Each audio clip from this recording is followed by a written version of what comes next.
એકવાર ગોપાળાનંદ સ્વામી બોટાદ પધારેલા એટલે શિવલાલભાઈ સ્વામીના દર્શન કરવા માટે ગયા અને શિવલાલભાઈને એવો નિયમ હતો કે એ પૂજા મંદિરમાં કરતા, કારણ કે એમના ઘરના ગયા પછી નાના બાળકો વગેરે બધાય સવારમાં જાગે આતે એટલે બધું પોતાનું પૂજા અને વસ્ત્રો વગેરે જે હોય એ બધું લઈ અને એમણે મંદિરની અંદર જ રાખેલું, જેથી કરીને શાંતિથી પૂજા થઈ શકે.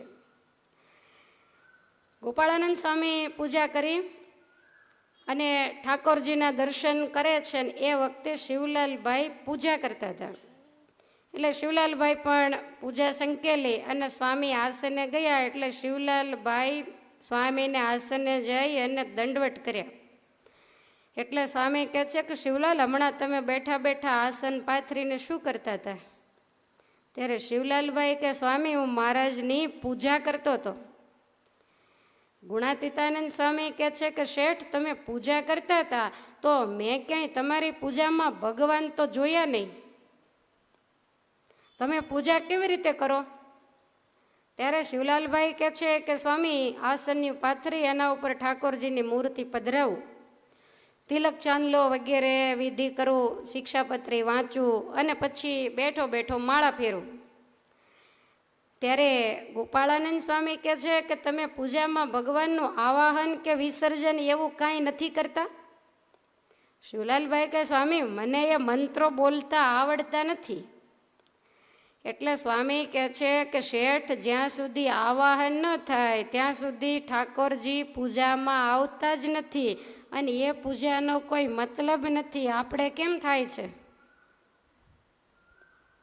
આપણે પૂજામાં કેમ થાય છે? પૂજા જ નથી થતી. પૂજા તો થાય છે ને બધાને. તો પૂજામાં આવાહન અને વિસર્જન મંત્ર બોલાય છે કે વ્યવહારની વિટમણામાં ભૂલી જવાય છે? ક્યારેક જાનમાં જવાનું હોય, ક્યારેક દવાખાને જવાનું હોય, ક્યારેક કોકના ચાંદલે, ક્યારેક કોકના ખરખરે, તમારે આવું ને આવું બધું ચાલુ જ હોય અને એક વિટમણાઓ મગજમાં ભમતી હોય તો આવાહન વિસર્જન થાય છે? જો આવાહન ન થાય તો એ પૂજાનો કોઈ અર્થ નથી. અને આવાહન કર્યા પછી ઉતાવળમાં જો વિસર્જન ભૂલી ગયા અને ઠાકોરજીને પેટીમાં જો પૂરી દીધા તો બીજે દિવસે પેટી ખોલો એટલે ઠાકોરજી મુઠ્ઠીઓ વાળીને પછી ગમે એટલા આવાહન કરો પણ એને બીક લાગે કે મારો પેટીમાં પૂરીને જતો રહેશે તો. અને તમારી પેટીમાં તો કેવી રીતે આમ બધું કાગડાના માળાની જેમ ગોઠવેલું હોય. ક્યારેક બતાવજો પૂજા. તમે જોયો, મેં તો અમુક અમુકની પૂજા જોઈ છે. પેલો મંજન કરવાનો રૂમાલ હોય ને ઠાકોરજીને, પછી શું હોય કે કોઈ તિલક ચાંદલો કરતા હોય, ખાલી ચાંદલો કરતા હોય ભાઈઓ કે બહેનો, તો પછી પાછા એના હાથ ક્યાં લૂછાય એનું ભાન. તે ઠાકોરજીને મંજન કરવાના રૂમાલે. એટલે તમે જુઓ તો એ મંજનનો જે રૂમાલ હોય એ કેવા કલરનો હશે એ નક્કી કરતા આપણે અઠવાડિયું જાય. આવો એ પૂજાનો રૂમાલ હોય. પછી પેલામાં ચંદન કે કાંઈ કંકુ કે એવું ગોળ્યું હોય ને પછી આને કાંઈ ધોવા બોવાનું નહીં, એમને બધું પેટીમાં ભરી દેવાનું. ઘણાને તો નીચેથી પેટી કાટ ખાઈ ગઈ હોય અને મોટા મોટા હોલ પડ્યા હોય, પછી ત્યાં ઓલા ભારે જાડી કંકોત્રીના પૂઠા મૂક્યા હોય. ઘરે જઈને જોજો તળિયા. ઠાકોરજીએ ઘણો આપ્યું છે, સરસ મજાની સ્ટીલની પેટી પૂજા માટે. કદાચ ભલે 200 રૂપિયા દેવા પડે, બીજે ક્યાં ઓછા વાપરો છો. તમારા શરીર માટે મોજ શોખમાં, ખાવા પીવામાં, વ્યવહારમાં પોળા પડવામાં ત્યાં આપણે ક્યાંય પાછા નથી પડતા. તો આમાં શું કરવા પાછું પડવું? તમે જુઓ, વડોદરાના બાપુભાઈને મહારાજે પ્રસાદીની મૂર્તિ આપી હતી કે આની કાયમ પૂજા કરજો. તો બાપુભાઈ પૂજા કરે, પછી નાનો એવો ફૂલનો હાર સવારે. આ તો સારા. આપણે તો કોઈ દી આપણી પૂજાને ઠાકોરજીએ ફૂલ જ નથી ભાળ્યું કે ચડાવો તમે. તો બાપુભાઈ કાયમ નાનો એવો હાર ભગવાનને પહેરાવે. એટલે એક વખત પૂજામાંથી પ્રગટ થઈ અને ભગવાનને હાર પહેરાવ્યો તો કાઢીને બાપુભાઈ માથે નાખી દીધો.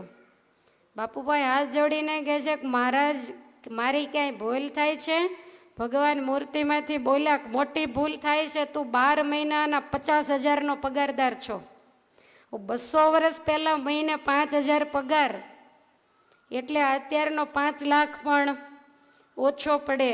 તો મેં તને આટલું બધું આપ્યું છે, તું ક્યાંય ખાવા પીવામાં વ્યવહારની અંદર ક્યાંય તાણ નથી રાખતો, અને મને આવો સાવ નાનો એવો હાર પહેરાવે છે 5 ફૂલનો. તું મને શું સમજે છે? બાપુભાઈએ ભગવાનને પગે લાગી અને કહ્યું કે મહારાજ, વડોદરામાં સારામાં સારો ગુલાબનો હાર મોટો લેવો હોય ને તો 1 રૂપિયાનો મળે છે. આજથી આરંભીને રોજ તમને 1 રૂપિયાવાળો હાર ચડાવીશ. આ એકાના વાળો હાર હવે હું ક્યારેય પણ નહીં ચડાવું, મને આવી કાંઈ ખબર નહીં. ત્યારથી આરંભીને બાપુભાઈ રહ્યા એ સવારની પૂજામાં મોટો જબરો ગુલાબનો હાર લાવી અને ઠાકોરજીને પહેરાવતા. રોજ રૂપિયાનો હાર એટલે મહિનાના 30 રૂપિયા એ વખતે થાય. તમે વિચાર કરો કે આજથી 50-60 વર્ષ પહેલા નોકરીએ ચડે અને 30 ને 40 મહિનાના પગાર હતા. તો એ વખતે ભગવાને આવી એને ટકોર કરી. એવા કોઈ એકાંતિક ભક્ત હોય તો ટકોર કરે, અને આપણું તો બચારા ભગવાન સહન કરી લે રાતને દિવસ. મૂર્તિઓને કેમ પેટીમાં પધરાવવી? ઘણા તો નીચે મૂર્તિઓ પધરાવે, ઉપર શિક્ષાપત્રી મૂકે, એની ઉપર વળી એની મેલી ગૌમુખી મૂકે. ઠાકોરજીની તો અધોગતિ થાય. જે તમારો સર સામાન હોય એને એક બાજુ મુકાય, આસન હોય નીચેનું હોય, પછી એની ઉપરનું ડબલ આસન ઠાકોરજીને હોય. સીધું ઠાકોરજીને બેસવાનું આસન પૃથ્વી ઉપર ન પથરાય, નીચે કંઈક બીજો રૂમાલ હોવો જોઈએ. ડબલ આસન જ પૂજા પેટીમાં આવે. તો એ બધા સંકેલી અને એક બાજુ મૂકીને એની ઉપર વ્યવસ્થિત મૂર્તિઓને આમ સામ સામે મુકાય. અને વધારે વિવેક હોય ને તો 2 મૂર્તિની વચ્ચે સરસ મજાનો એક રૂમાલ અથવા તો કપડાનો ટુકડો એને વચ્ચે મૂકીએ તો મૂર્તિ ઘસાય નહીં. ઘણાને તો પ્લાસ્ટિક ઘસાઈને કયા ભગવાન છે એ જ દેખાતું ન હોય, અને વ્યવસ્થિત રીતે એને પેટીમાં પધરાવાય. પછી ગૌમુખી હોય કે બીજું ત્રીજું. તમે તો વળી ઠાકોરજીને કંઈક જળ કે એવું ધરાવો તો ટબુડીએ પડખે નાખી હોય. મયારામ ભટ્ટના વાસણના પોટલા જેવું એ લઈને જાતા હોય તો વચ્ચે કેટલું બધું ગડબડ થઈ જાય. એવી બધી વસ્તુઓ ક્યારેય પણ પૂજા પેટીમાં વધારાની ભરાય નહીં. અને ઘણા તો પૂજા પેટી બંધ કરે ત્યારે આમ ઉપર ચડીને બંધ કરે. એટલું તો અંદર બધો સર સામાન. કંકોત્રીમાં ક્યારેક સારો ફોટો ભાળે એટલે પટ લઈને પૂજામાં. આપણને એમ થાય કે ભગતને પૂજામાં ટાઈમ બહુ લાગે, પણ આ કંકોત્રીના ફોટા ગોઠવતા ટાઈમ વધારે લાગે. અને પછી પાછા વાટકીમાં સાકરની 2 જ ગાંગડી ધરાવી હોય તો એ 5-7 મૂર્તિ લાઈનમાં બેઠી હોય એની 7 જણામાં ડખો થાય. પેલા કે હું ખાવ ને ઓલા કે. પછી એ લોકો સમાધાન કરે કે ભગત ભલે ખાય, આપણે કાંઈ ખાવું. એટલે પછી એમને એમ 2 કાંકરીઓ પડી રહે. હવે વળી સાકર હશે, પહેલાં તો ખાંડ કે એવું હતું, અને એના પહેલાં તો કાંઈ નહોતું, ખાલી માળા ફેરવી અને પૂજા. જોકે એવા સમયમાં તો તમે પૂજા કરતાય નહીં હો.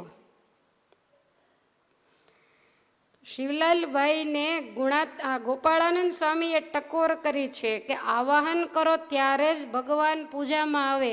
અને પૂજા કરવા માટે માણસ બેસે, 15 મિનિટ બેસે, 20 મિનિટ, અડધો કલાક જેવી એની નિવૃત્તિ, જેવી એની અનુકૂળતા. બહુ મોટો ધંધાદારી માણસ હોય, ટાઈમે જવાનું હોય, રાતના ઉજાગરા હોય, તો આપણે એવું નથી કહેતા કે એને કલાક બેસી રહેવું. ભલે 15 જ મિનિટ બેસે, પણ વ્યવસ્થિત મન સ્થિર રાખીને બેસે તો ભગવાન પૂજામાં આવે. ગોપાળાનંદ સ્વામીને શિવલાલભાઈ કહે છે કે સ્વામી મને આવાહન ને વિસર્જન મંત્ર શીખવાડો. એટલે ગોપાળાનંદ સ્વામીએ મંત્ર શીખવાડ્યા કે શિવા, જ્યારે ભગવાનની મૂર્તિને પેટીમાંથી કાઢીને આસન ઉપર પધરાવીએ પછી 2 હાથ જોડી અને ભગવાનને પ્રાર્થના કરવાની હોય કે તમે મારી પૂજામાં પધારો. અને એના માટેના 2 મંત્રો છે. ઉત્તિષ્ઠોત્તિષ્ઠ હે નાથ સ્વામિનારાયણ પ્રભુ. આમ તો 3 છે, પણ તમે 1 બોલો તોય પહેલો મંત્ર ઉત્તિષ્ઠોત્તિષ્ઠ ગોવિંદ ઉત્તિષ્ઠ ગરુડ ધ્વજ ઉત્તિષ્ઠ કમલા કાંત ત્રૈલોક્ય મંગલમ કુરુ. પછી ઉત્તિષ્ઠોત્તિષ્ઠ હૈનાથ સ્વામિનારાયણ પ્રભો ધર્મ સુનો દયા સિંધો સ્વેશામ શ્રેય પરમ કુરુ. અને ત્રીજો મંત્ર છે આગચ્છ ભગવન દેવ સ્વસ્થાનાત પરમેશ્વર અહમ પૂજામ કરિષ્યામી સદા ત્વમ સન્મુખો ભવ. આ 3 મંત્ર હોય. તમને ખાલી આગચ્છ ભગવાન દેવ એ એક આવડે તોય ઘણું છે. અને શિવલાલને આ 3 મંત્ર શીખવાડ્યા, પણ બની શકે કે તમે ભણેલા નથી અને સંસ્કૃત ભાષા આપણને તો ગુજરાતી એ ના ફાવતું હોય તો કેવી રીતે ફાવે? તો એ લોકોએ શું કરવું? તો કે ભગવાનને પધરાવી 2 હાથ જોડી અને આંખો વીંચીને પ્રાર્થના કરવી કે હે પરમેશ્વર, સુંદર મજાના પ્રભાતના આ દિવ્ય વાતાવરણમાં હું પવિત્ર થઈ અને તમારું પૂજન કરવા માગું છું, માટે મારા ભાવને સ્વીકારવા હે ભગવાન તમે મારી પૂજામાં પધારો. આટલું કહો એટલે ભગવાન આવી જાય. ઓલા મંત્રનો આ જ અર્થ થાય કે હે મહારાજ ઉઠો, જાગો અને મારી પૂજામાં તમે પધારો. મને બરાબર પૂજા કરતા આવડતી નથી, પણ તમે તો દયા સિંધુ અતિશય દયાળુ છો, માટે દયા કરી અને મારી પૂજા અંગીકાર કરવા માટે પધારો. આવી રીતે મંત્ર બોલી અને પછી જે કાંઈ પૂજાનો વિધિ થાય એ કરવો. આપણે સત્સંગ દીપમાં બહુ વિસ્તારથી પૂજા વિધિ સમજાયો છે, પણ તમારે એમ કે ક્યાં જશે ફરીને એની એ કથા કરશે જ ને, ત્યારે સાંભળી લઈશું. પણ હવે આપણે ફરીને નથી કરવાની. માટે ક્યારેક ક્યારેક આ બધું સાંભળી માનસી પૂજા સુધારવી. ધ્યાન તો નથી કરતા એટલે પ્રશ્ન નથી, ધ્યાન કરો નહીં કાંઈ નહીં, પણ ધ્યાન રાખજો. 2 વસ્તુ થાય, એક ધ્યાન કરાય અને એક થોડુંક ધ્યાન રખાય કે આપણે સંસારને માર્ગે લપસતા તો નથી જતા ને, આવું ધ્યાન જરૂર રાખજો. મહારાજ કે ડાયો વાણિયો હોય ને એ દર દિવાળીએ હિસાબ કરે કે કેટલી કમાણી થઈ, કેટલું વધ્યું અને કેટલું ઘટ્યું, અને જો હિસાબ ન કરે તો એ દેવામાં ઉતરી જાય. એટલે આપણે પણ હિસાબ તો જરૂર કરવો જ જોઈએ. ત્યાર પછી ગોપાળાનંદ સ્વામીએ વિસર્જન મંત્ર શીખવાડ્યો. પૂજા પૂરી થઈ જાય, તમે જે કાંઈ પ્રદક્ષિણા કરતા હો, પગે લાગતા હો, કાંઈ સ્તુતિ પ્રાર્થના કરતા હો, કે તમે અંદર જે ગોટા કરતા હો તે, પણ એ બધું પૂરું થઈ જાય અને જ્યારે આપણે પૂજા સંકેલવાની હોય ત્યારે એમને એમ પૂજા સંકેલાય નહીં, દોષ લાગે. અને અગાઉ મેં કહ્યું એમને એમ સંકેલો તો બીજા દિવસે ભગવાન આવતા નથી. તો ત્યારે મંત્ર બોલવાનો. આમ તો આપણે ગરબડ કરી હોય ને તો ક્ષમા યાચનાનો મંત્ર પણ બતાવેલો છે. અપરાધ સહસ્ત્રાણી ક્રિયંતે હરનિશમ મયા દાસોયમિતિ મામ અથવા ક્ષમસ્વ પરમેશ્વર. મને તમારી પૂજાની રીત આવડતી નથી, મને જેવું આવડ્યું એવું હે પરમેશ્વર મેં તમારું પૂજન કર્યું છે, કાંઈ પણ ભૂલચૂક થઈ હોય તો મને તમે માફ કરજો. આ રીતે ક્ષમા માગવામાં આવે.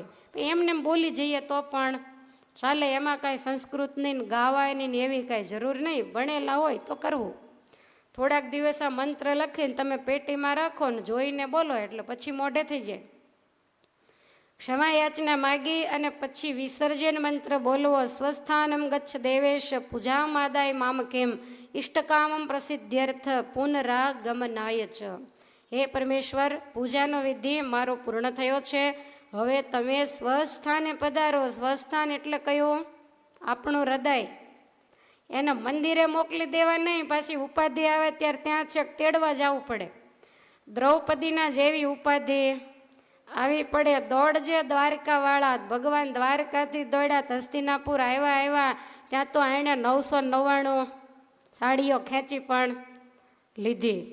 એટલે ભગવાનને હૃદયની અંદર રાખવા. જ્યારે જરૂર પડે ત્યારે તરત હોંકારો આપે.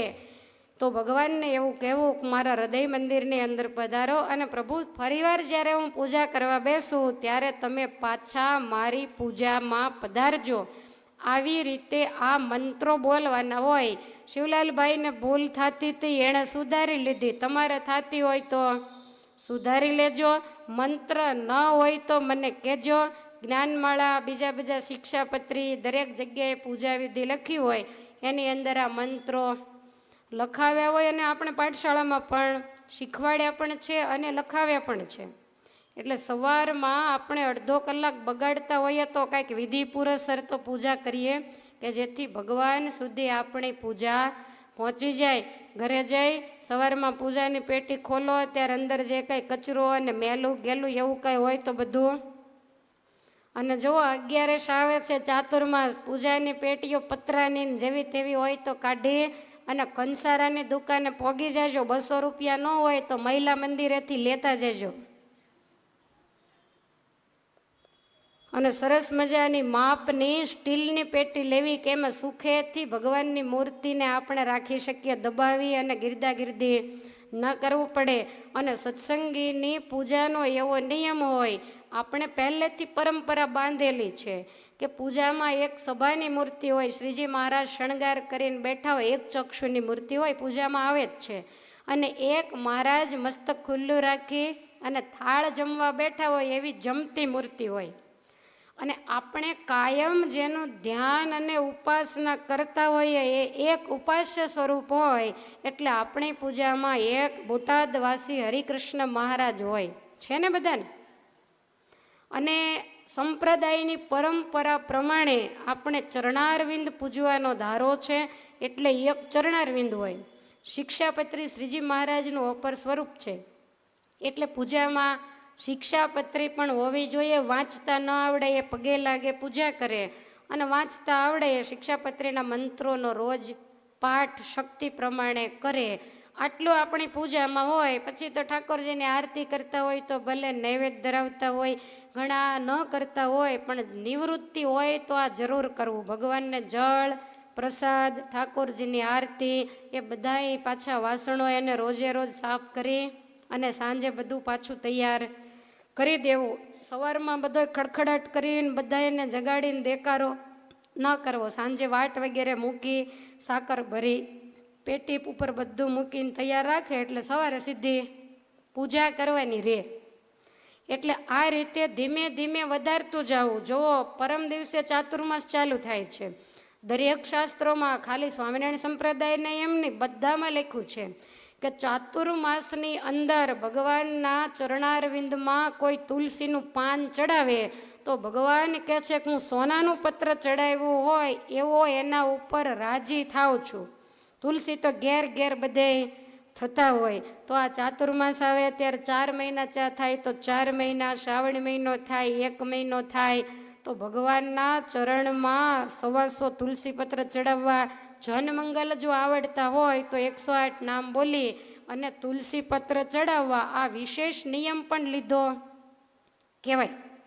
અને ખાલી તુલસીનું પાંદડું ચડાવે મહારાજ જો એટલા બધા રાજી થઈ જતા હોય તો આપણે ભગા શેઠની જેમ ખોટનો ધંધો શા માટે કરવો જોઈએ?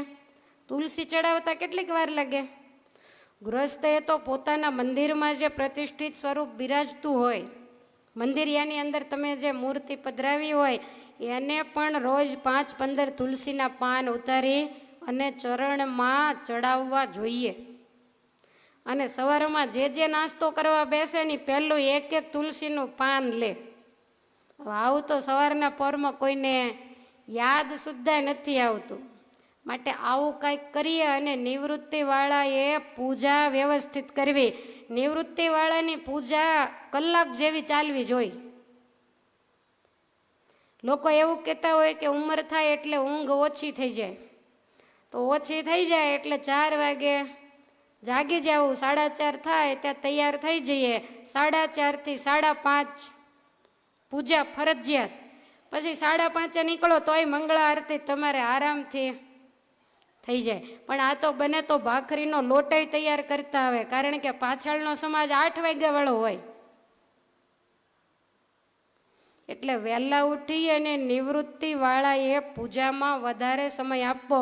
ભગવાનના ભક્તના 24 કલાકમાં સોના જેવો કિંમતી સમય કયો તો કે પૂજા. અને એમાંય તમે જો ભાવથી પૂજા કરો તો હકીકતમાં 24 કલાકમાં તમને આનંદ ન આવે એવો આનંદ પૂજામાં આવે. ઊંઘવાનો કે પૂજા કરવાનો? પૂજા કરવાનો. મારા ખ્યાલ પ્રમાણે ગૃહસ્થો લગભગ પૂજામાં ઓછા ઊંઘતા હોય, કારણ કે એના મગજમાં બીજા ઝંઝાવાત હોય. પણ ઘણા બધા અમારામાં ઘણાને ઝોલા ખાતા જોયા છે, પણ તમારામાં લગભગ, અને અમારામાં તો 1 ને 1.5 કલાક બેસે એટલે કદાચ, પણ તમારે તો 15-20 મિનિટ થાય એટલે ટોકરી વાગી જાય. ટોકરી ન રાખો પૂજામાં? રાખો ને. કારણ કે જ્યાં સુધી ઘંટાનાદ ન થાય, આપણે જ્યારે આવાહન મંત્ર બોલીએ ત્યારે ઘંટાનાદ કરવો જોઈએ. ભગવાનને વરદાન આપ્યું છે ગરુડજીને કે તમારા નિશાનવાળી જે ઘંટા એ જ્યાં સુધી નહીં વગાડે અને લોકો મને ગમે એટલું બોલાવે તો હું ત્યાં ક્યારેય જઈશ નહીં. એટલે ઘંટાનાદ કરવો જ પડે. જમાડવા બેસાડો ત્યારે, પોઢાડીએ ત્યારે, જગાડીએ ત્યારે. એટલે જેવો સમય મળે એ પ્રમાણે પૂજા કરજો. શિવલાલભાઈના જીવનમાંથી શીખજો અને વાર કાંઈ નહીં, પરમ દિવસથી જ શુભ શરૂઆત કરજો. અને ઠાકોરજીની પેટી મોડી હોય તો વહેલી તકે લઈ આવજો અને પૂજા સુધારી લેજો. આસનિયા ખરાબ થઈ ગયા હોય તો એને પણ વ્યવસ્થિત, અત્યારે કપડાના ટુકડાની ક્યાં તાણ હોય, સરસ મજાના પોચા, મખમલ, વેલ્વેટ આવું બધું મળતું હોય તો એનું આસન બિછાવીને એના ઉપર ભગવાનને બિરાજમાન કરવા. આપણને મોડું નથી ગમતું તો ઠાકોરજીને મોડું ક્યાંથી દેવાય? અને ઠાકોરજીને મોડું જ આપશો ને તો તમારું સારું છે એ લઈ લેશે કે આ બધું તારા માટે નથી દીધું, મારા માટે કાંઈક કર. એટલે એ કોપાયમાન થઈને લઈ લે એના પહેલાં આપણે આ બધી વ્યવસ્થા સરસ કરી નાખવી. અગાઉ પણ ઘણી કથાઓમાં મેં પૂજાની ચોખ્ખાઈ વિશે, તમારા ઘરના મંદિરિયાની ચોખ્ખાઈ વિશે ઘણીએ વાર કીધેલું છે. અને ઘણો બધો હવે તો સમાજમાં એની અસર અને સુધારો પણ છે. આવી રીતે શિવલાલભાઈને ગોપાળાનંદ સ્વામીએ પૂજા વિધિ શીખવાડી અને ત્યાર પછી બીજે દિવસથી જ શેઠે ચાલુ કર્યું. આગચ્છ ભગવાન દેવ એમ જ્યાં બોલે ત્યાં તો ભગવાન મૂર્તિમાન પૂજામાં હાજર થઈ જાય. શિવલાલભાઈને મૂર્તિ સ્વરૂપે દેખાય. જેટલા દર્શન કરવા જાય એને મનુષ્ય રૂપે આસન ઉપર પલાઠી વાળી અને મહારાજ બેઠા હોય એવા દર્શન દરેકને થતા. અને શિવલાલભાઈને એવું કીધેલું કે શિવા પૂજા કરવા જ્યારે બેસીએ ત્યારે જગતના સંકલ્પ બિલકુલ કરવા નહીં. એટલે શિવલાલભાઈએ નક્કી કરેલું કે જ્યાં સુધી પૂજામાં બેસું ત્યાં સુધી કોઈ સંકલ્પ થવા દેવો નહીં. એટલે પૂજા કરવા બેસે ત્યારે જ્ઞાન દ્રષ્ટિ ધારણ કરે કે હું દેહ નથી, હું બગા શેઠનો દીકરોય નથી, હું શિવલાલય નથી, હું તો આત્મા છું, હું તો બ્રહ્મ છું. આવું વિચારી અને આખી જે દુનિયા છે એ આખી દુનિયાને જ્ઞાન દ્રષ્ટિએ કરીને સળગાવી દે. પછી બોટાદને સળગાવી દે, એની દુકાન, એનું ઘર, હવેલી, કુટુંબ, પરિવાર બધું જ્ઞાન દ્રષ્ટિએ સળગાવી અને ભસ્મનો મોટો ઢગલો થાય ને એની માથે આસન નાખે. પછી કાંઈ સાંભળે? પણ આપણને એમ થાય કે એ ખાલી સંકલ્પે કરીને સળગાવ્યા હોય એ સાચું કેમ મનાય? અંદર આજુબાજુમાં માનસી પૂજા કરતા હોય ને કોક નીકળે તો એનો પગનો અવાજ ઓળખી જાય કે આ ફલાણા નીકળ્યા એમ. એટલે જ તો શિવલાલ મંદિરે પૂજા કરતા. આવી રીતે શિવલાલભાઈ પૂજા કરે છે. જે સંતો બોટાદમાં હાજર હોય, હવે શિવલાલભાઈ પૂજા કરે ત્યાંથી નીકળ્યા હોય તો મહારાજને મૂર્તિમાન બેઠેલા જોવે. 1 દિવસ 2 દિવસ થાય બધાને ખ્યાલ આવી ગયો કે શિવલાલભાઈની પૂજામાં તો ભગવાન પ્રત્યક્ષ આવે, આપણી પૂજામાં નથી આવતા. એટલે સંતો બોટાદમાં રહે ત્યાં સુધી વહેલા ઉઠી જાય અને પોતાના સ્નાનાદિક પૂજાપાઠ વહેલું પતાવી દે. અને શિવલાલભાઈ પૂજા કરવા બેસે એટલે સંતો માળા લઈને બેસી જાય. હકીકતમાં નિયમ એવો હોય કે સંતો પૂજા કરતા હોય ત્યારે ગૃહસ્થ હરિભક્તોએ પૂજાના દર્શન કરવા ત્યાં માળા લઈને બેસતા હોય. પણ આ બોટાદની રીત ઉલટી હતી. મોટા મોટા સંતો, પછી ગુણાતીતાનંદ સ્વામી હોય તોય શું, એ બધાય દર્શન કરવા માટે બેસે. એટલે શિવલાલભાઈને એમ શંકા ઘણીવાર થાય કે આ બધા કેમ અહીંયા આવીને બેસતા હશે. હવે એક વખત એવું બન્યું કે સવારમાં શિવલાલભાઈ પૂજા કરે છે, એમાંથી દુકાનનો કોઈ માણસ આવ્યો અને એવું કહ્યું કે શેઠ માલ આવી ગયો છે તો એને કયા ગોડાઉનમાં ઉતારવો છે. એટલે શિવલાલભાઈએ કંઈક બે શબ્દો બોલીને કહ્યું કે ફલાણા ગોડાઉનમાં ઉતારજો. એટલે મહારાજ તરત જ અદ્રશ્ય થયા. એટલે સંતો ઊભા થઈ થઈને ચાલતા થયા. શિવલાલભાઈની નજર ગયેલી કે સંતો જતા રહ્યા. પૂજા પૂરી થઈ એટલે શિવલાલભાઈ પાછા સંતોને દંડવટ કરવા જાય. રીત જુઓ, શિવલાલ પૂજા કરે ત્યારે સંતો દર્શન કરવા આવે. પૂજા કરીને શિવલાલભાઈ પાછા સંતોને દંડવટ કરવા માટે જાય. પગે લાગી અને કહે છે કે સ્વામી, આજ તમે અડધી પૂજાએ કેમ જતા રહ્યા? ત્યારે સંતો હસતા હસતા કહે છે કે શેઠ, તમે લખપતિના દીકરા છો અને બહુ રૂડા રૂપાળા અને સદગુણી છો, એટલે કાંઈ અમે તમારી પૂજામાં આવીને બેસતા નથી. તમારી પૂજામાં સાક્ષાત પરમેશ્વર પધારે છે. તમે જે વસ્તુઓ અર્પણ કરો એ ભગવાન જમે છે, અને એટલા માટે અમે દર્શન કરવા આવ્યા છીએ. તો આજે તમે કેમ જતા રહ્યા? ત્યારે સંતો કહે છે કે શેઠ, આજે તમે પેલો માણસ આવ્યો ને, એને તમે જવાબ આપ્યો, પૂજાની અંદર બોલ્યા, વૃત્તિ ભગવાનમાંથી તૂટી એટલે ભગવાન તરત જતા રહ્યા. શિવલાલભાઈએ ત્યારથી આરંભી નિયમ લીધું કે પૂજામાં ક્યારેય બોલવું નહીં. લેવા જેવો છે ને નિયમ? બોલો છો ને? ગમે એવી મુશ્કેલી આવે, પૂજામાંથી ઊભું પણ ન થવાય અને પૂજામાં બોલાય પણ નહીં. ગમે એવી, આ તો નિષ્ઠાવાળા ભક્તની વાત છે, તમને તો એવું ન કહેવાય, પણ લાખ રૂપિયાનું નુકસાન જતું હોય ને તોય પૂજામાંથી ઊભું થવાય જ નહીં, જો તમે ખરા ભક્ત હો તો. અને પૂજાની અંદર એક પણ શબ્દ બોલાય નહીં. બોલવાની ક્યાં વાત છે? બીજા વિચારો જો ન કરાતા હોય તો બોલાય કેવી રીતે? માંડ 15 મિનિટ અડધો કલાક કાઢીને બેઠા હોઈએ અને એમાં પાછા પૂજા કરતા કરતા આમ શિક્ષાપત્રી વાંચતા વાંચતા આમ આડો અવળો જોતા જાય. એમાં ઘરડાઓને તો બહુ ટેવ હોય, એમને તો એક ઓરડામાં જ પૂજા માટે પૂરી દેવા. કારણ કે નાના બહેનો, છોકરાઓ નાના હોય, કંઈ ભણવા મોકલવાની તૈયારીઓ બીજું ત્રીજું કરતા હોય તો એ શું કરે છે એ જોયા જ કરતા હોય. પણ સવારે પૂજા કરતા હોય ને ત્યારે એમ માનવાનું હું હાજર નથી, ગુજરી ગઈ છું એમ. તમારે વિચારી લેવાનું હું હાજર ન હોઉં તો આનું ધ્યાન કોણ રાખે? એટલે આડું અવળું ક્યાંય ધ્યાન. મને આવી ફરિયાદ આવેલી છે એટલે કહું છું, નહીં તો મને થોડો અનુભવ હોય. પણ મને કીધેલું છે કે માજીને કહેજો પૂજામાં ધ્યાન રાખે, કોણ શું કરે છે, ચામાં દૂધ કેટલું નાખે એનું ધ્યાન રાખે. અને પછી એમ કે જાજુ દૂધ મગાવે ન પોસાય, ચામાં થોડુંક ઓછું નાખવું. હવે આ પંચાયત પૂજામાં કરે, એની પૂજામાં ભગવાન આવે? માટે એકાગ્ર વૃત્તિ રાખવી. એ કદાચ દૂધની તપેલી ઢોળી નાખે, ભલે ઢોળી નાખે, પૂજા પત્યા પછી વારો પાડી દેવો, પણ ચાલુ પૂજાએ તો વૃત્તિ જવા દેવી જ નહીં. અને એટલા માટે જ એવા સ્થાનમાં બેસવું કે આપણને કોઈ આવતા જતા હોય એ દેખાય નહીં. તો આવી પૂજામાં એકાગ્રતા રાખવી અને આપણે પણ નિયમ લેવો કે ક્યારેય પણ મનને પણ ભાગવા ન દેવું. જો મનનો તો સ્વભાવ છે એટલે ભાગ્યા જ કરે, પણ આપણે પ્રયાસ ચાલુ રાખવો. છોકરું લેશન કરવાનું બેસતું હોય તો તમે એને વઢીને ખીજીને સમજાવીને બેસાડો, બીજે દિવસે વળી પાછી એની જ પોઝિશન હોય તો પછી શું રમવા દેવું? પણ એને સમજાવીને વળી પાછું કંઈક લાલચ આપીને પણ બેસાડાય. એમ મન છે ને એ નાના બાળક જેવું છે, એ ભાગા ભાગ કર્યા જ કરે, પણ એને સમજાવીને વળી પાછું પૂજાની અંદર જોડી દેવું. અને આવું કરશું તો ટેવ પડશે. આ ટેવ કાંઈ એક દિવસમાં પડે નહીં. મહારાજ કે ભગવાનનું ધ્યાન કરતા મૂર્તિ હૃદયને વિશે ન દેખાય તો ધ્યાન મૂકી દેવું, એવું કીધું. તો મહારાજ કે તોય પણ ધ્યાન છોડી ન દેવું.